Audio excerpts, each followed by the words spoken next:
free. So Christmas equals freedom. Na wakati huu ni wakati kuna sherehe nyingi, shughuli nyingi. Ukienda pale town, people invest so heavily on Christmas. Na sio tu hapa Marekani, hata Kenya.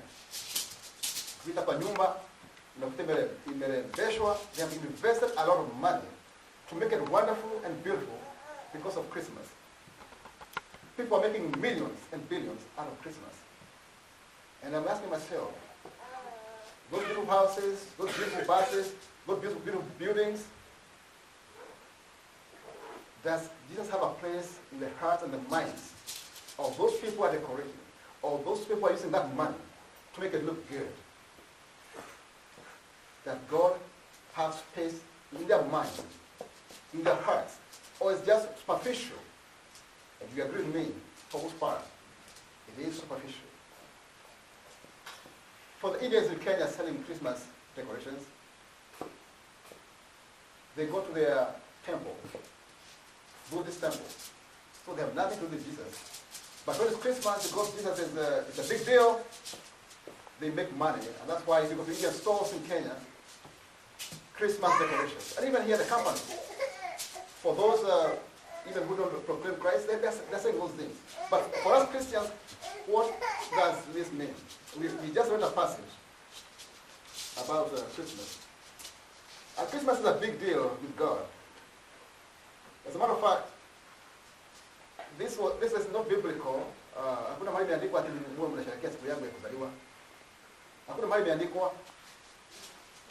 No wonder pana watu wanatupiga kusema ni sikukuu ya makafiri. This is what happened. How makafiri waliokoka. How makafiri wakasikia injili wakaokoka. They had the gospel 200 years after Christ was born. They had the gospel and got converted. And what they did, they gave their days. The days they were celebrating, wakazitoa. They had, this Jesus is so powerful, this Jesus is so important. They gave their days for Christ to be glorified in those days. Wakajiondoa, wakaachia Yesu. Is that a good thing? It's a good thing. So if somebody comes up on that angle, tell them, hey, those folks, yes, that's what they did, but they give it up for Christ. And that's why you've been celebrating it over the years. Not because it's the day he was born, but because it is fitting to remember, hey, a Savior came down from heaven. When God is doing something big, first of all, he gets quiet for a while. And for 400 years before Christ, the longest time in their history, he kept quiet. After Malachi and the tithes, when God is complaining about tithing and offerings, he shuts up. That was during the Persian Kingdom Empire. The powers of the world back then, the day was Persians. He talks about giving, and he keeps quiet.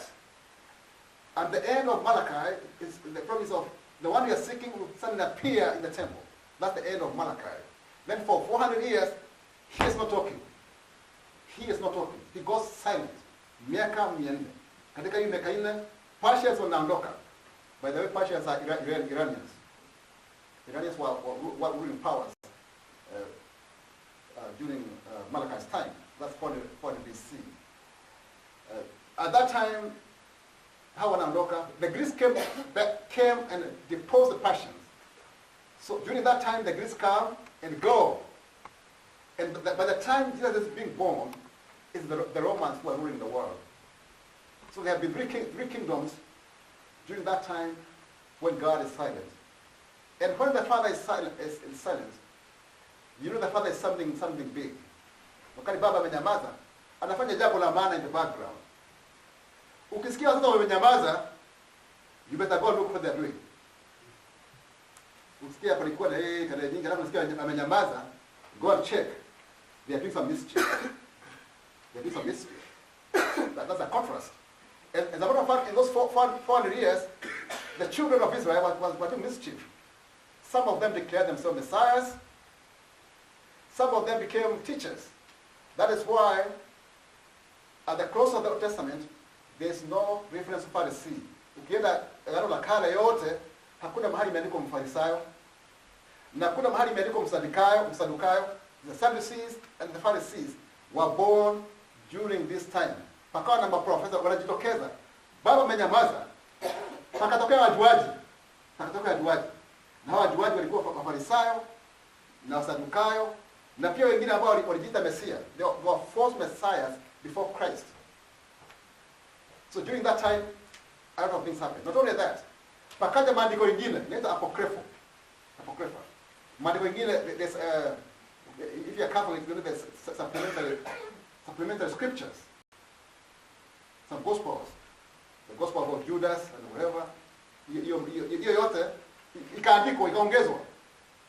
Kwa hivyo watoto walienda mambo yao na kuongeza mambo mengi ya mabaili na makeke during that period.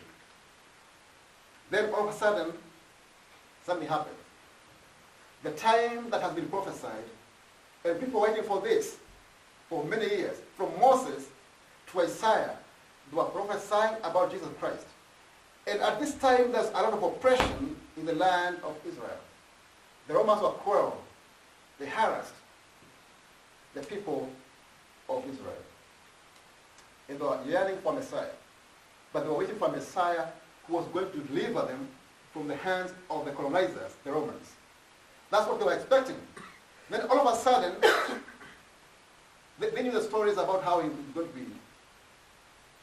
be. They knew a virgin was to give birth to the Messiah. So it was every girl's dream in that time to be that mother of Messiah. Then all of a sudden, the angel goes to Mary and gives what a message. And Mary, just barely, probably a teenager, probably 16, 17, or 18, she's listening from an angel about the Messiah who is going to be born by her. And Mary is asking herself, me, after all these years? Why me? She's humbled by that choice of her to bear the Messiah. Back in the day, there were no journals. I would have loved to see Mary's journal. It could be very, very interesting. Somebody should sit and think through that process of Mary and her life. It's quite amazing and quite remarkable. She gets pregnant, and it's time for Jesus to be born. And back in the day, they didn't have the 19th and whatever. They would mark calendar with events. The Bible says, during the reign, in those days of Caesar Augustus. Caesar Augustus was the king. Just like not too long ago, in my culture, they didn't have the dates, and they would measure events by years by what was going on. My mother couldn't figure out what year she was born, but according to the period of time she was born when there was cassava famine. Cassava famine was there in 1942, according to British records, because the British had the records. The Africans don't have them. So in this case also, they didn't have those numerical records, but it was during the time of Caesar Augustus that Jesus was born. And there are some characters in this story. They are the angels, and there's Mary, and the shepherds, and Joseph. And who are these angels? The angels are messengers of God.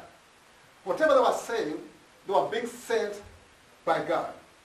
They went and talked on behalf of God. So at this time, it's time for the Messiah to be born. The time people have been waiting for centuries, for a millennium or two or more. The person they have been waiting for has been born. And the angel, the messengers of God, come from heaven to pass this message.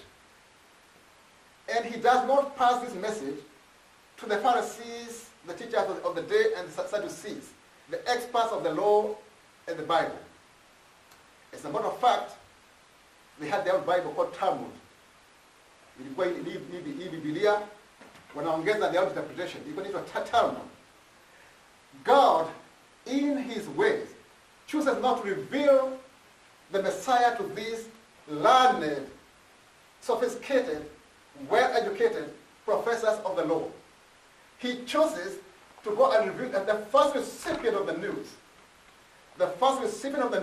are uneducated shepherds watching their flock. They're there, watching watching their flock at night from the mafisi, the predators, and any thief. They're probably talking about their escapades or whatever they were doing, stories to make the net shorter. And God chooses to reveal himself to these shepherds. And they listened. They listened to the voice of the angel. And what they do, and there were shepherds living out in the fields nearby, keeping watch over their flocks at that night. An angel of the Lord appeared to them, and the glory of the Lord shone around them, and they were terrified. But the angel said to them, "Do not be afraid. I bring you good news of great joy that will be for all the people.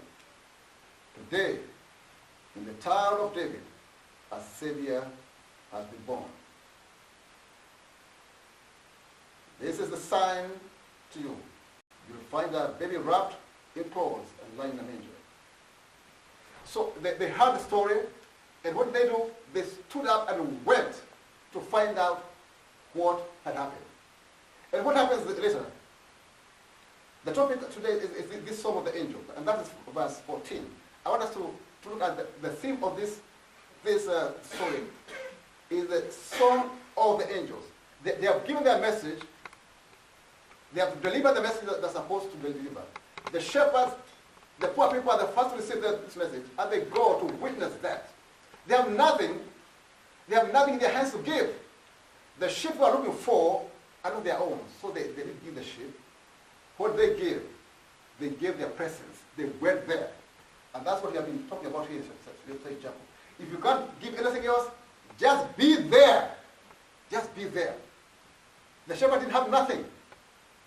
Only the staff, the shepherd's staff. They were there to witness. If you don't have anything else, just be here to witness. So that when other people come, they find their people sitting here, and they don't find themselves uncomfortable just sitting there and being preached to by the pastor just by himself. It is not a very comfortable experience when the pastor is only preaching to you. It's not a very comfortable experience. So there's that essence of crowd. You feel comfortable in the crowd. Be like the shepherd. Be there for Christ.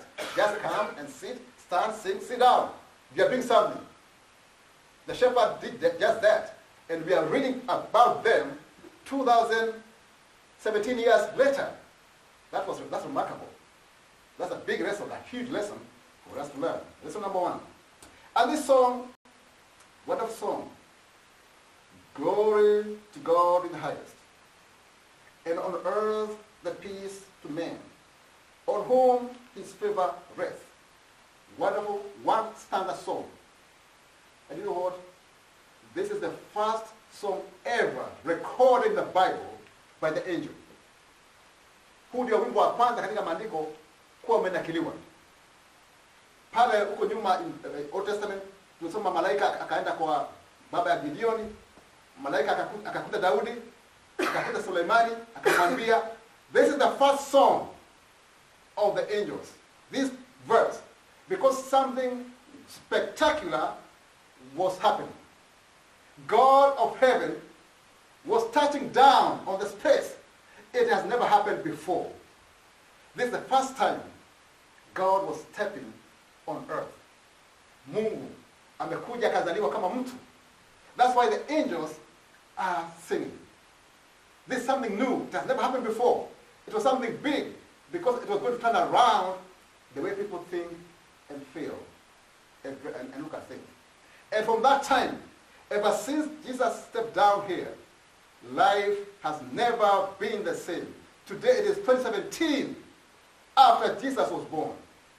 Abraham was there about 3,000 before he was born. He became the landmark. Between time, he became the mark in space and time. We count everything according to when he was born, either before or after. Nobody has been born that has put on that marker. Hakuna mtu amezaliwa akaweka hiyo marker. Tunazaliwa in that space.